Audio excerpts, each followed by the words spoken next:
So here's the thing, guys. Am I nervous about putting this information out? Yes. Do I think that it might cause some harm to me? Yes.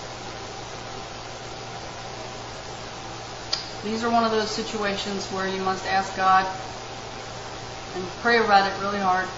Should I do this or should I not? But if I don't do it, some lives could be lost, and I really don't want to see that happen. You can't see my heart right now, but it's beating 1,000 times a minute. Okay. I went away this weekend for a drill and found out some interesting information. Okay. Some of the guys that drill with me happen to be CHP officers, LA County sheriffs, and LAPD. And some of the stuff that they were putting out to us, or at least to my friend, he was putting out some things about how they're training right now on running roadblocks, quarantine, and there's a video that was out recently that talked about shackles. That it's actually a bracelet that gets put on your right hand and somehow pinned into your hand, and it's meant to stay there forever. And it tells them that you've taken the swine flu vaccine. And if you don't have a bracelet, you'll be given the opportunity at the checkpoint to take the swine flu vaccine. And if you don't take it, you'll be boarded onto a bus to a concentration camp. What bothers me is a good number of the people are unaware of this, and some of the people that I spoke to isn't really concerned. They'll just go ahead and take the swine flu vaccine.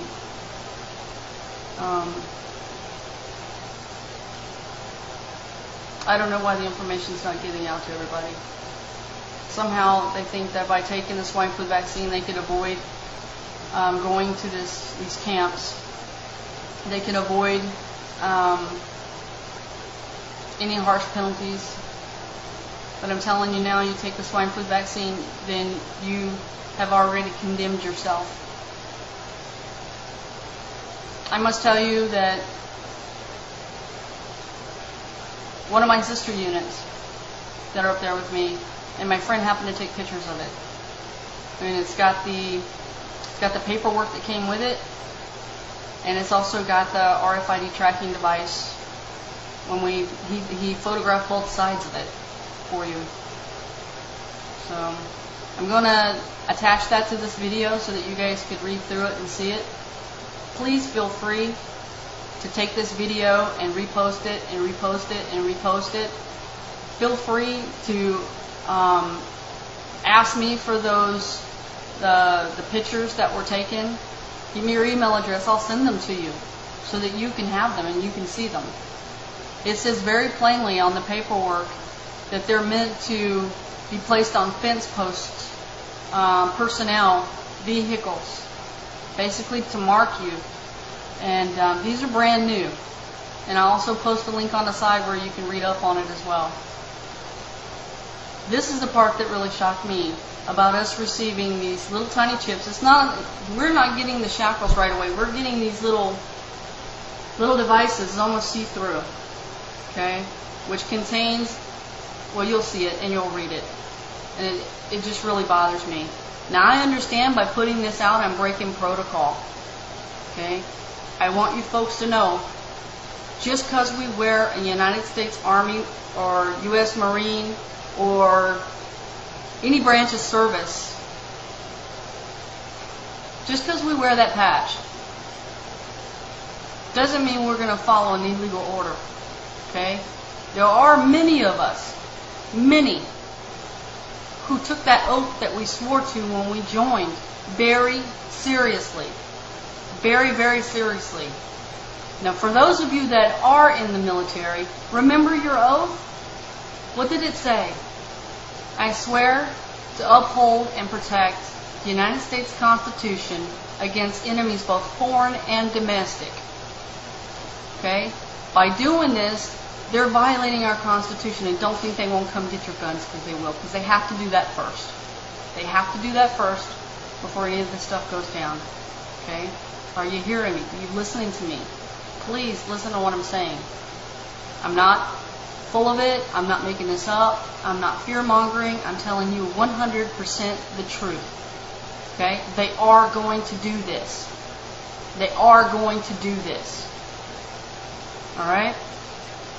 I know now, at least for this area, October 15th is the first set of the swine flu shot.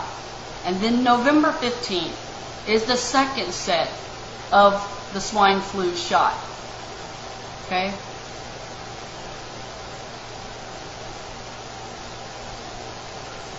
You know, I want to tell you, if something happens to me between now and then, and you don't see me anymore, then you know that this video fell into the wrong hands. But I'm not afraid. I'm going to let them do what they got to do to me. And that's okay. But I'll see all you good people again, all you Christians. You know I'll see you again. That oath that I took, I didn't make that oath to our U.S. government. I made that oath to God. At the end of it, you say, so help me God. And when you make a promise to God, you better keep it. You better keep it. Because He's going to hold you accountable. I'm sorry about being so serious. I don't want you guys to worry about me. Take care of your families. Inform your friends.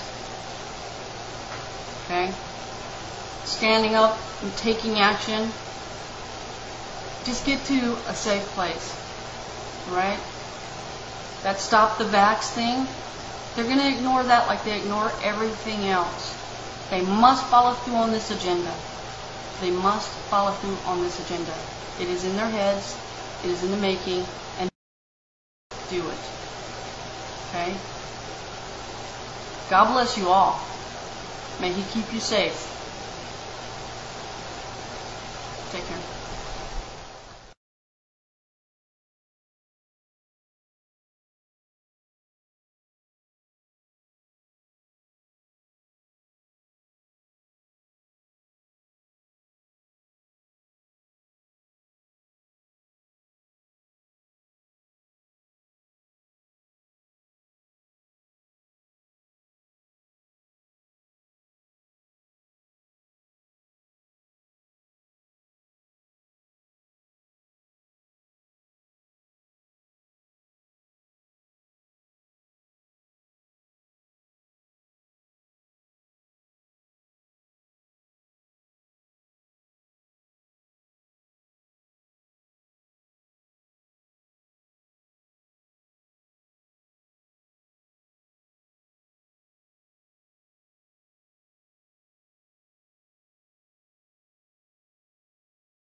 Ahora tiene que ver con el gobierno de Estados Unidos y con una nueva ley que entrará en vigencia en el año 2013 y se trata nada más y nada menos que de un chip. ¿Se acuerdan del hombre del chip? Nosotros nos reíamos que venía acá el hombre del chip. Bueno, el hombre del chip es que no nos avisó lo que nos iba a pasar a todos.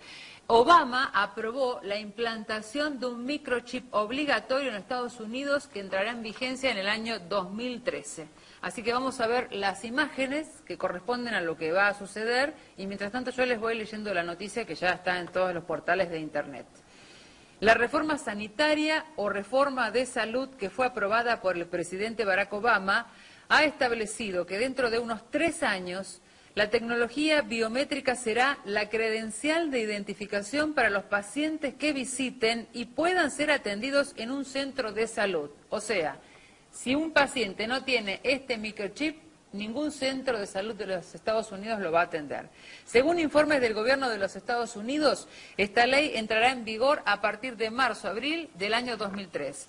El exministro de Salud y Servicios Humanos, Tommy Thompson, quien colaboró con la administración de Bush y quien es el dueño de la compañía autora del sistema VeriChip, se comprometió a acelerar el proceso de identificación en las clases sociales de Norteamérica para comenzar a clasificar a cada ciudadano por chip.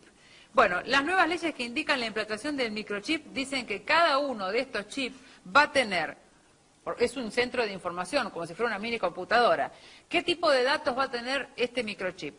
Datos de órdenes médicas del paciente, datos de consultas de los pacientes, archivos de análisis estandarizados que permitan la estadística y el análisis de datos procedentes de diferentes entornos de datos, registros electrónicos de salud y cualquier otra información que sea apropiada por el Ministerio. Cabe destacar que el microchip va a tener el tamaño de un grano de arroz, el cual puede ser implantado en la mano o en la frente del paciente, tal cual lo profetiza la Biblia en el Apocalipsis 14:9. Bueno,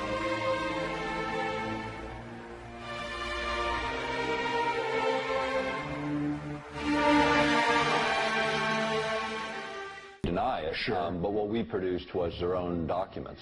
You know, these are Air Force, Navy, military documents.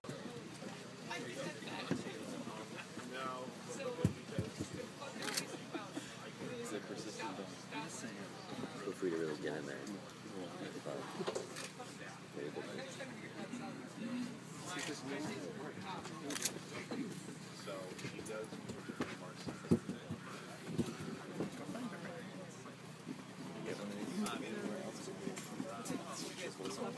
Are you allergic to shellfish? No.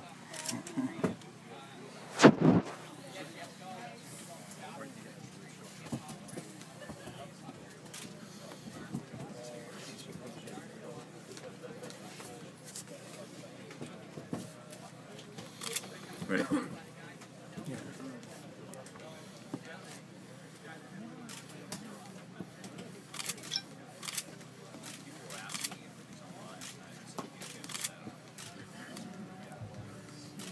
Woo! It's a boy. That wasn't too bad. Yeah.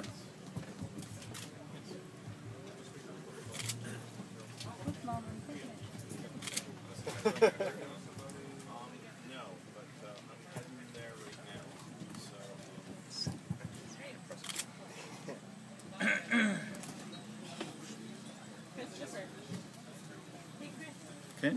Okay. So, I'm gonna stick the Band-Aid on here. Thanks for letting us watch. Okay. So That was pretty exciting. getting a little bit of blood in there. So go ahead and just keep pressure there. All right.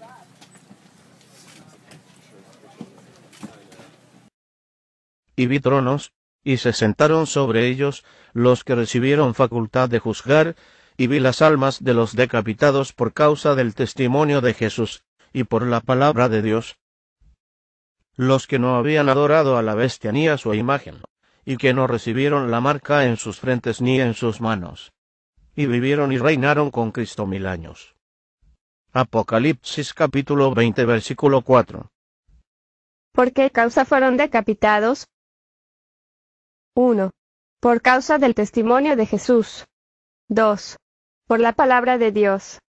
3. Los que no habían adorado a la bestia ni a su imagen. 4. Los que no recibieron la marca de la bestia en sus frentes ni en sus manos.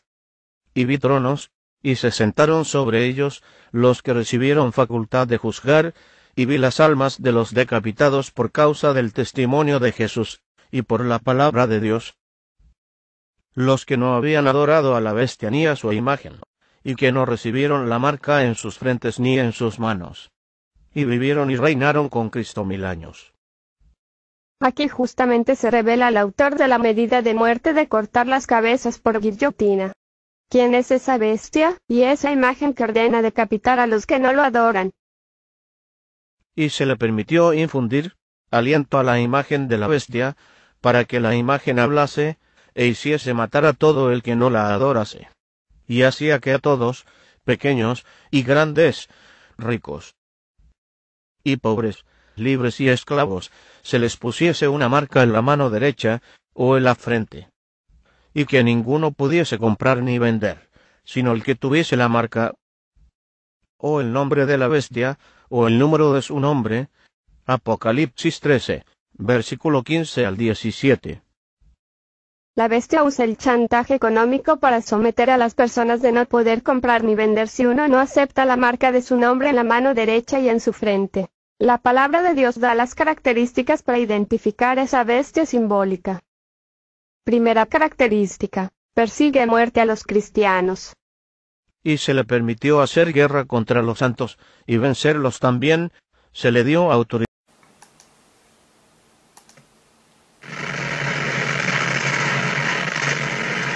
This here was shot a couple of days ago in September 2012 by user Filtered Incorporated. He willingly gave me the permission to do this again like this.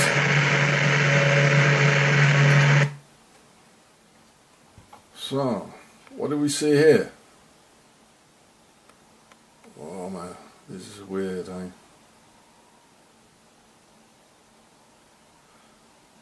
And it says here,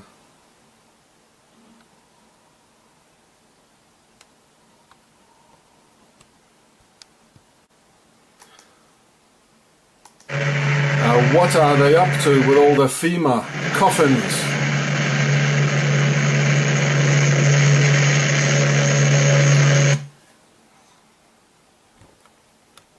There it is again.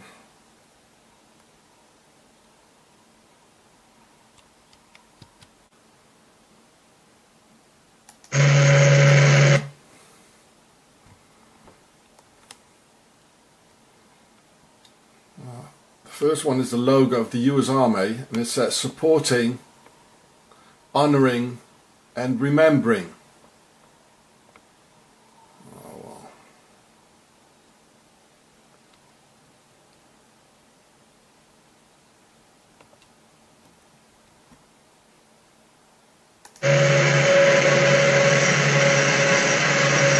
Look at all the FEMA coffins. September, just a couple of days ago. 2012 in Wisconsin. So they are free, and they're Masons. Very soon in a box, it seems. Well, apparently the pharaohs have the sarcophages ready for us. September 2012. Get ready. It says it right there. That says U.S. Department of Homeland Security. And why are they parked in front of the mall? Oh, man, that's what I want to know. What are y'all doing here? We just thought. I just want to know. I want to know what y'all are doing here. Step outside. Will you tell me what's going on? I will be more than happy as soon as you step outside. Sure.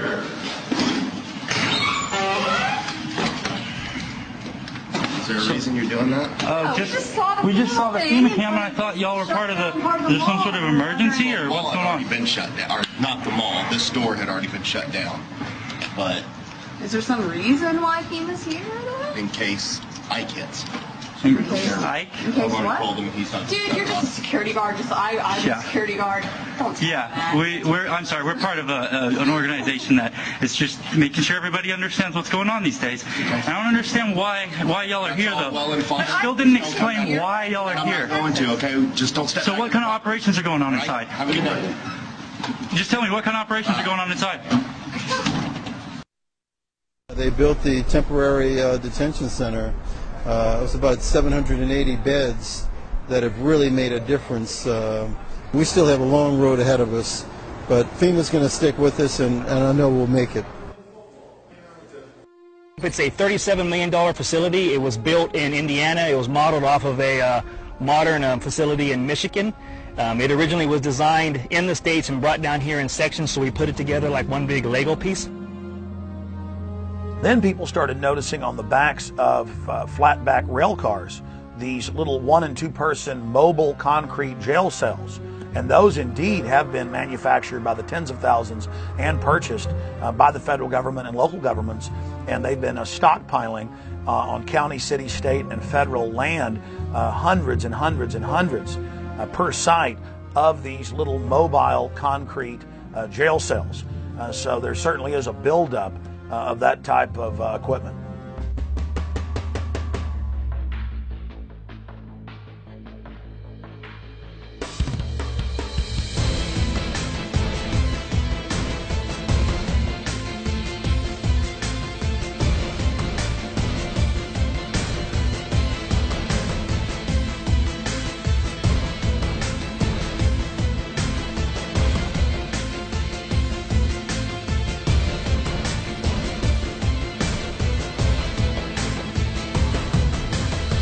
Several years ago, the military issued a challenge to create a faster and better razor tape.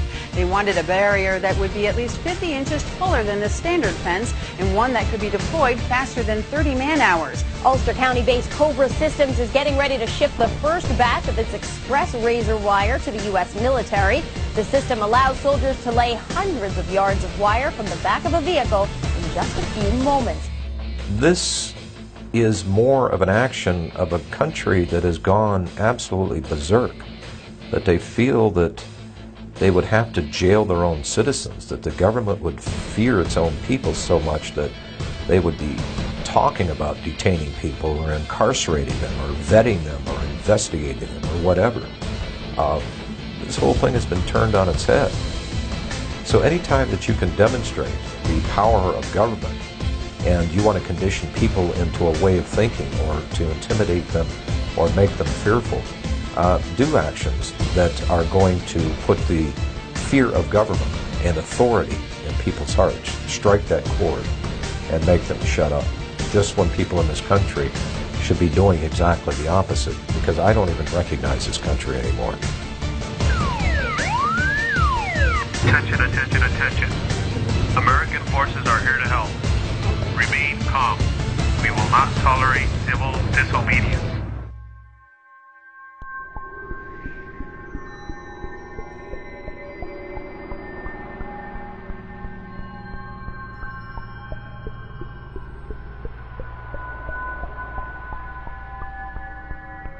Military Occupational Specialty Internment Resettlement Specialist. This MOS plays an integral role in providing a uniform system of handling prisoners and detainees. Trained as internment resettlement specialists to control and supervise detainees to ensure their humane treatment. For this job, the Army will train you to use specialized equipment to monitor activity, to conduct searches, and to inspect areas where prisoners work and live. Here, you'll train to in-process prisoners and detainees, and to brief them on their rights. After your initial entry training and advanced individual training, you'll work long hours, day or night, in a garrison or field environment, where you may practice emergency procedures, detect and confiscate contraband, and escort prisoners outside the facility. Military Occupational Specialty Internment Resettlement Specialist.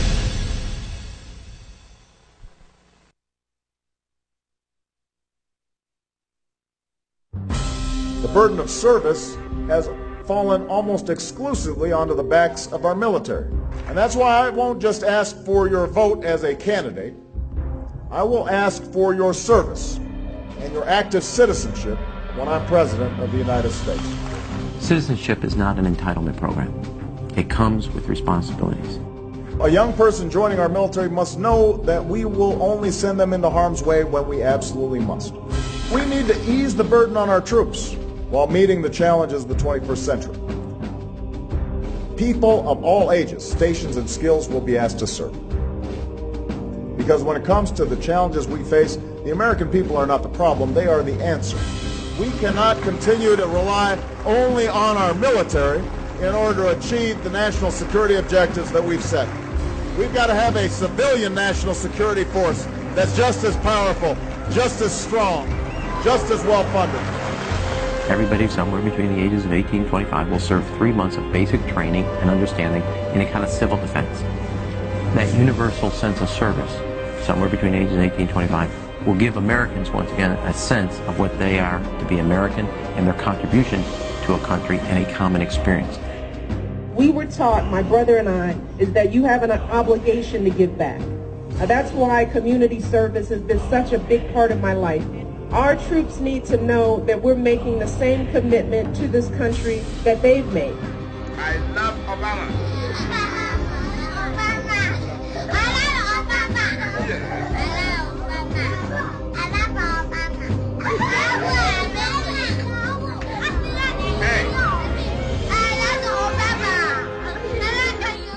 If I do win a second term as president, let me just say something to all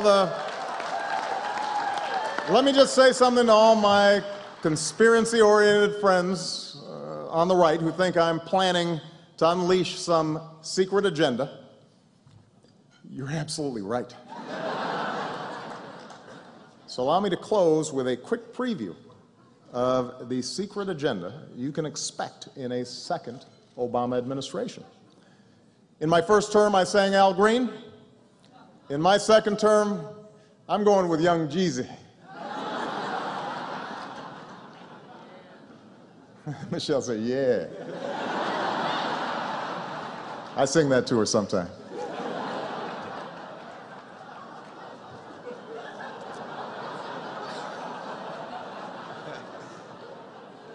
In my first term, we ended the war in Iraq. In my second term, I will win the war on Christmas.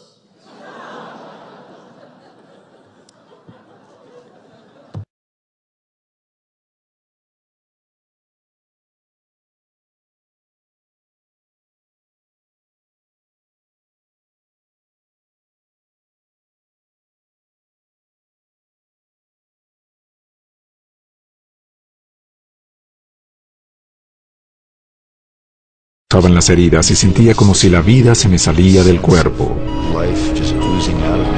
En ese momento ocurrió algo muy bizarro. Mi espíritu atravesó la cama. Yo me vi en posición perpendicular a mi cuerpo y fui eyectado hacia un mundo espiritual. Supe instantáneamente que el mundo real era el espiritual. Estaba viajando y sabía que no tenía el control. Y a lo lejos vi una luz blanquísima y brillante, más blanca que la nieve, más blanca y 1000 veces más brillante que el sol. Pero antes de llegar a la luz, Robinson comienza a sentir una presencia más oscura. Sentí algo a la derecha y al voltear vi oscuridad. Era más negro que el más negro de los negros. Y lo digo enfáticamente porque yo nunca vi una oscuridad como esa. También pude sentir su naturaleza. Era eterna y completamente vacía. Era como un abismo, un pozo sin fondo. Y supe enseguida que si una persona o un espíritu entran ahí, quedarán incomunicados por toda la eternidad. Y es la más horrible, desesperante y terrorífica sensación que puedan imaginar.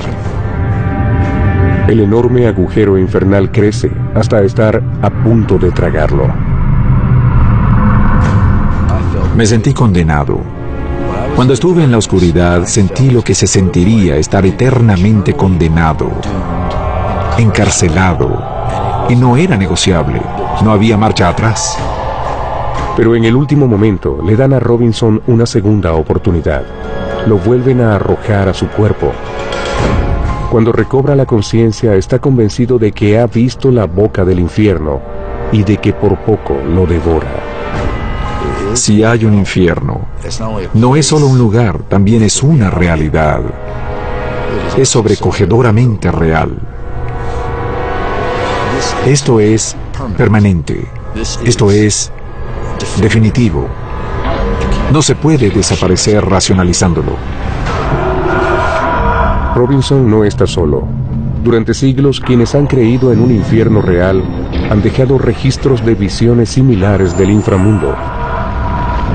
En los registros históricos abundan visiones del infierno. Que alguien haya tenido una hoy en día no nos sorprende. Seguramente desde que la humanidad existe ha habido relatos de gente que ha experimentado el infierno cuando ha estado al borde de la muerte. Y es una terrible pesadilla de dolor y sufrimiento.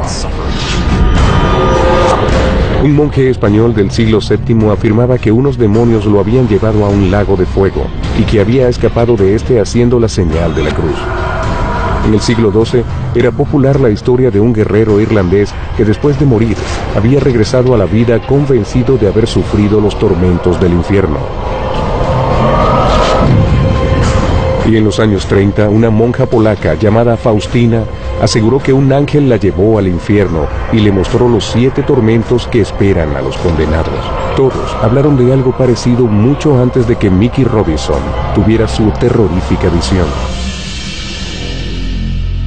Transformado por su propia experiencia, Robinson ha pasado 40 años rememorando su visión y predicando por todo su país.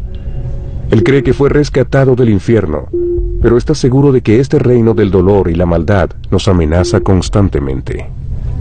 Creo que la gente tiene un problema cuando se niega a hablar sobre la realidad del infierno. En mi mente no hay ninguna duda de que exista una fuerza espiritual oscura y demoníaca de ángeles caídos y demonios que están en guerra contra los humanos.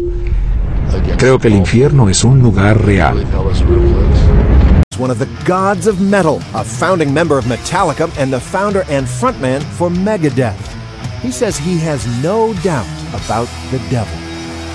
The greatest lie he's ever told was convincing people he doesn't exist. And you know, you see people, they think that he's like red. He's got a goatee and a ponytail and stuff like that. He doesn't. He's very beautiful. He's an angel. Why would he look like some monster? He's capable of looking just like you. He could be in this room right now. We wouldn't know it. That's a scary thought. It's a very scary thought. Mustaine is currently on tour in Europe with what's called the Big Four, his current and former bands, plus Anthrax and Slayer. Are people right when they say that heavy metal music is infused with the power of the devil? In some cases, yes, but not in all cases, because you've got great heavy metal bands that believe in God and glorify Him. We pray every night before we go on stage.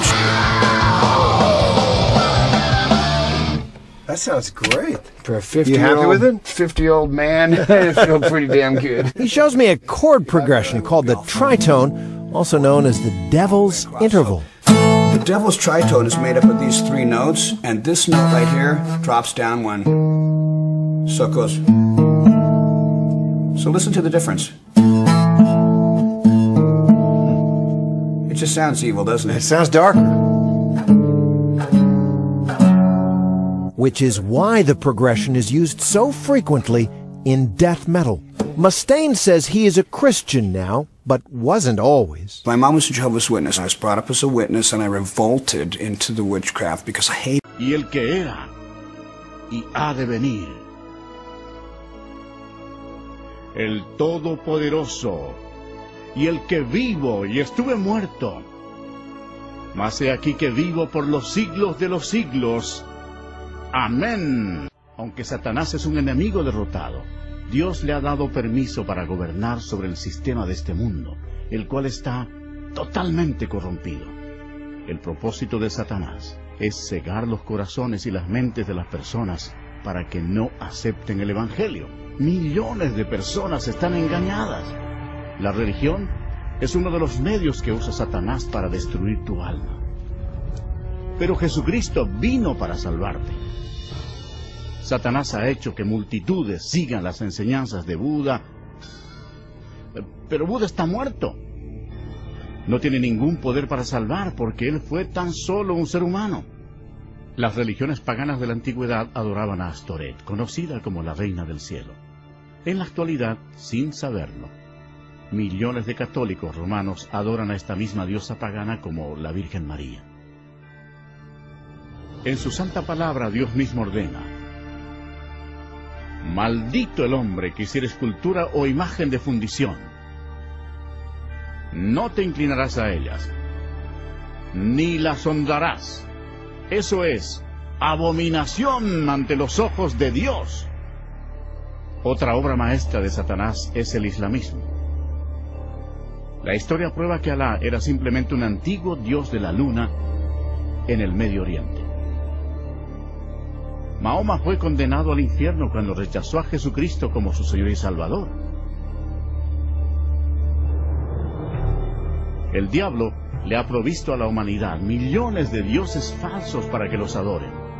En su malvada imaginación, el hombre ha adorado todo, desde insectos, roca, ríos, ídolos hechos con las manos,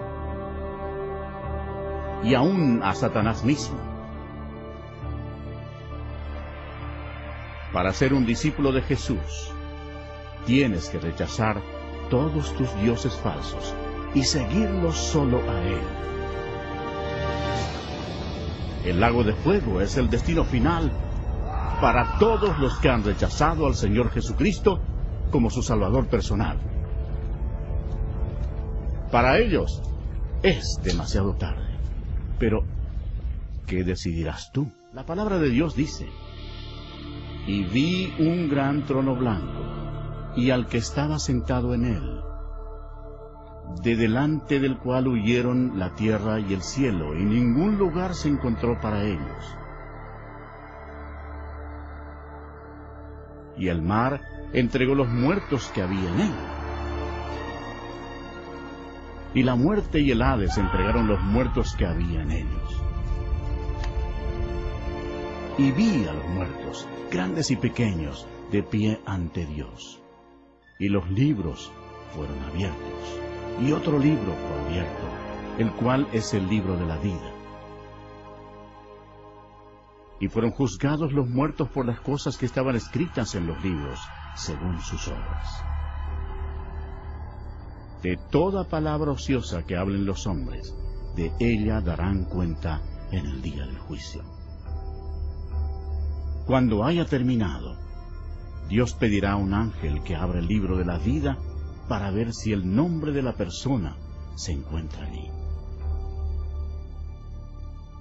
El ángel mirará y dirá: Señor, ese nombre no está aquí.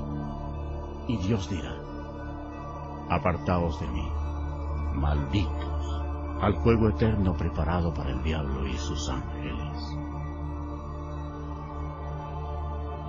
E irán estos al castigo eterno, y los justos a la vida eterna. Esta es la historia más grandiosa que se haya relatado jamás. Jesús es la luz del mundo. Si tú no tienes a Jesús, no conoces el camino al cielo. Él mismo dijo: yo soy el camino, y la verdad, y la vida. Nadie viene al Padre, sino por mí. Si confesares con tu boca que Jesús es el Señor, y creyeres en tu corazón que Dios le levantó de los muertos,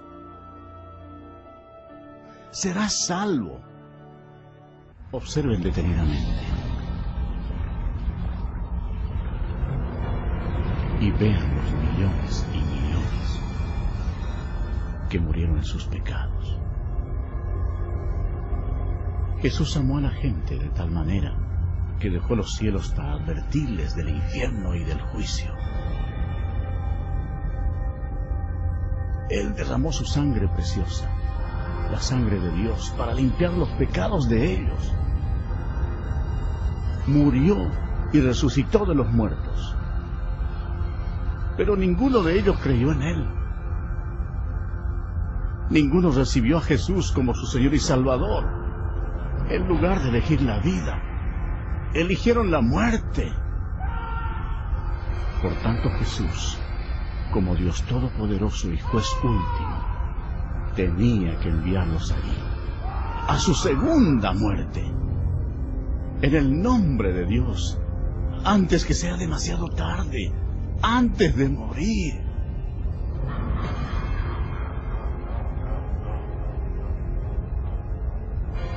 Cree en Jesús y recíbelo como tu Señor y Salvador. antes que acabes en este terrible lugar.